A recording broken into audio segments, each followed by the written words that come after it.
আমাদের ঘরে এখন সন্ধ্যার খাবার তৈরি হচ্ছে। তো বিজয়া, এগুলো কি রান্না হচ্ছে? নোনতা সুজির হালুয়া। এগুলো খাবে নাকি? নোনতা সুজির হালুয়া। খাবে নাকি?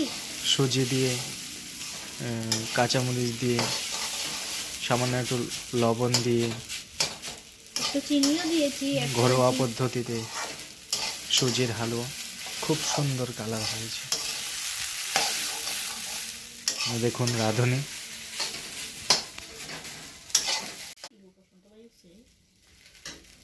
আমরা এখন খাবো এই সুজির হালুয়া। প্রায় শেষের পথে, বানানো হয়ে গেছে। পাপা বাটি নিয়ে হাজির। আমার হাতের সুজির হালুয়া কেমন হলো? এক নাম্বার, এক নাম্বার। Thank you. বাবা কেমন হয়েছে?